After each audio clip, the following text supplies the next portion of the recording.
製作過程同埋食譜呢，已經擺咗 description 裏邊啦。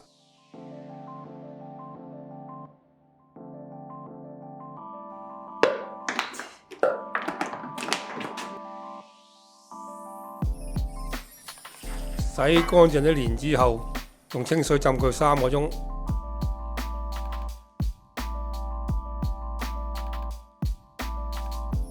我買嗰隻係去心蓮子，不過就算係咁，你都要 check 下，通常佢都會清得唔乾淨嘅。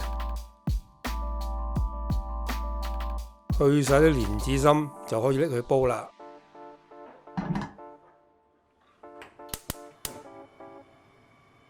水滾後煮佢半個鐘，熄火再焗佢1個鐘。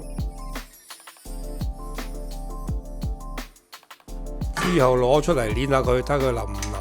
OK 嘅話，就不起一碗熱水備用，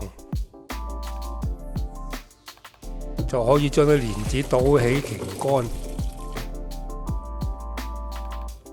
放蓮子入去攪拌機將佢攪爛。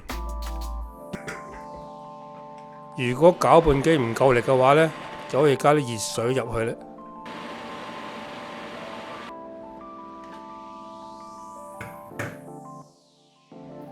全部攪好後就可以擺去煮啦。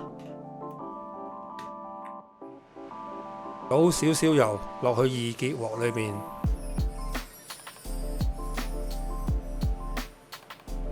用慢火將啲蓮蓉慢慢兜炒。5-6分鐘後就可以擺埋啲糖入去啦。炒蓮蓉整個過程都要不停兜炒，以免佢黐底，直至煮到啲水收乾，就可以分3次落油，將佢繼續兜炒。每次要煮到啲油俾蓮蓉吸收，至可以擺下一次油。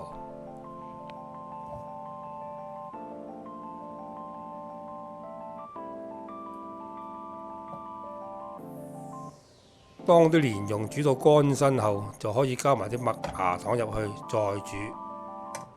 當佢完全混合後，就可以拔出嚟攤凍備用，攤過夜更好。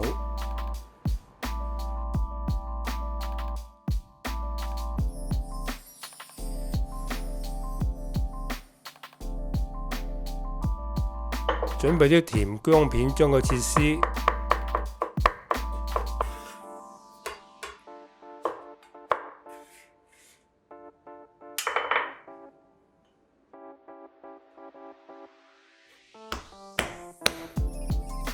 放落啲蓮蓉度，將佢搓勻。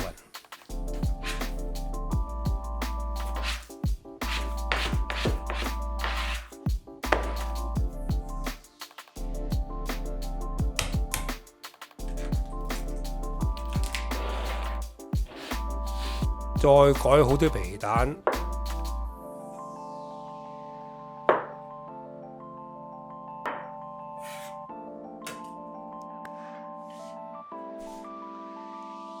就可以將皮蛋包入蓮蓉裏面，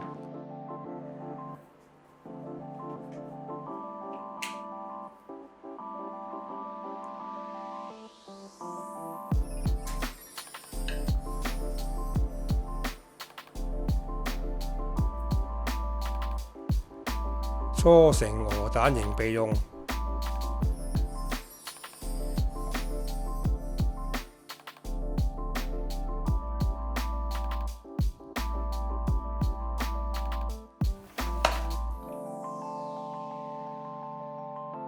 將2種粉溝埋放上台面，然後開個鍋，放入糖同埋豬油，將佢搓勻。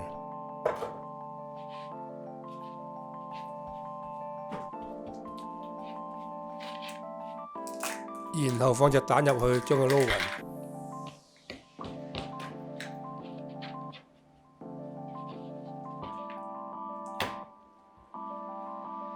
勻，再慢慢加水，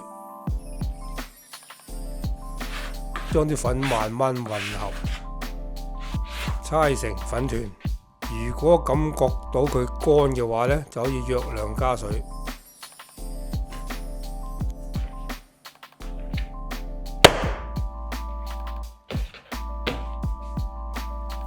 用保鮮紙包好，坐30分鐘。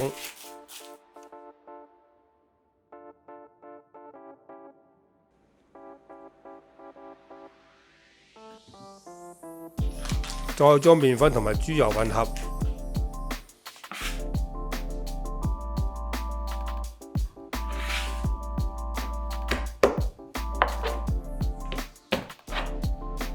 用保鮮紙包好，擺入雪櫃備用。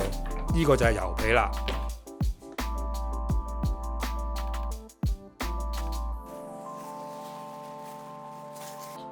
拎個水皮同埋油皮出嚟，將佢對等分體。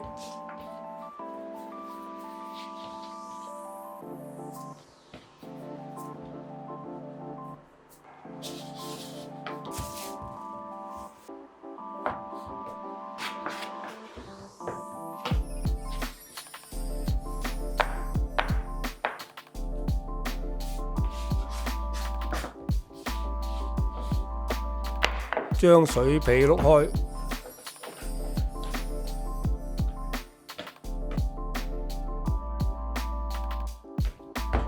然後擺個油皮入去，將佢包好。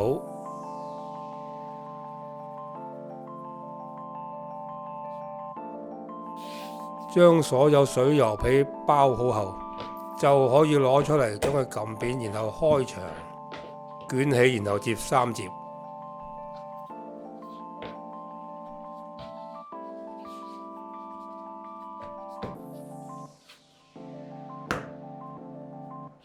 跟手就可以將佢撳扁，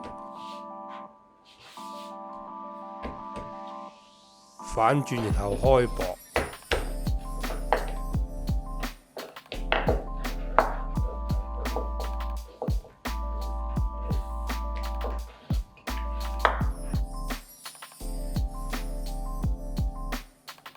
就可以包蓮蓉餡啦。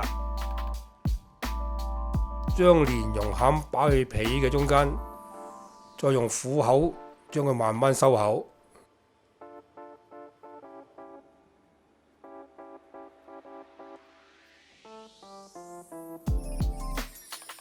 然後將佢做成一個鵝蛋形，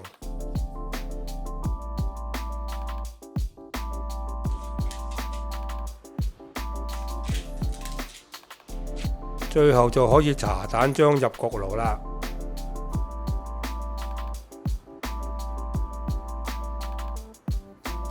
用350度焗佢20分鐘。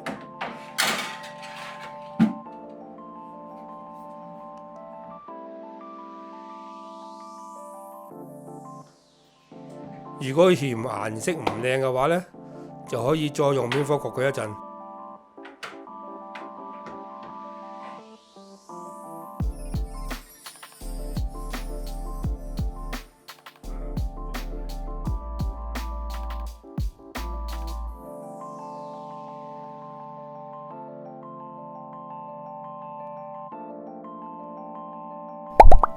多謝收睇，